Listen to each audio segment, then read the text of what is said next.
Hey, good morning. How are you? So this is how the resin figures from China came out. I've still got a lot of work to do on them, like filling and that. That one's alright. Those two are okay. I reckon that one's a bit dodgy. The proportions seem wrong. But the heads are really nice.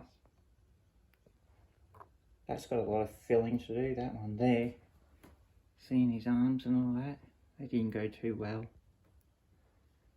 But yeah, they came up alright, so a little. You see he's got a hole in his pants. His hands are actually attached to his jacket, so they'll have to be joined later. But you see the heads are pretty nice.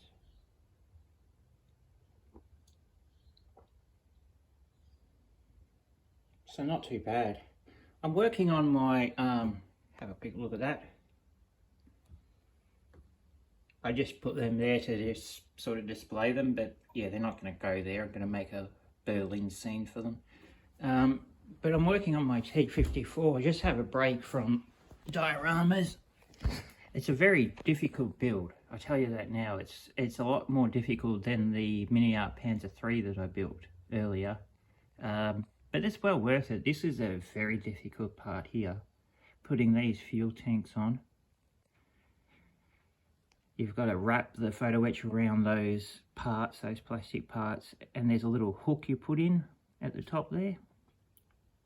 And it just sort of hooks in as you twist it around the fuel drum. But yeah, they attach to two little hooks just here. So see if you can have a look under there. Yeah, so you got two little hooks that attach there.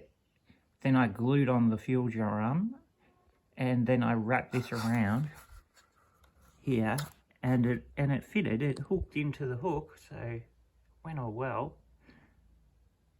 And then I just put a little bit of super glue in to toughen it up, and I'll clean that up later. But yeah, it's coming up pretty good. Yeah, the detail on this is pretty amazing. You know, all the fuel lines are in it and everything. So I've got to finish off these. So I've got to put some photo etch over the top of those fuel lines. The exhaust looks really cool. Rear plates. Miniart are going to be releasing a full T-54 transmission and air system too to go in there. So I might wait for that to come out before I build my full interior one. Because then you've got your engine that goes there, your air systems and your transmission here. And then that'll complete it. So because the full interior one's got the driver's compartment, it's got the fighting compartment, so forth. And it's got the engine, of course, here. So I've got a little bit more to go, so I've got to put the other one of these on, put a little bit of photo etch on here, and then the body is finished. But I must be, I must warn you that you have to be a pretty advanced modeler to take this on. I would do some other Miniart kits first. If I was, a beginner and I'm wanting to get into Miniart, I would start with their Panzer-3 or their O-Series Stugs.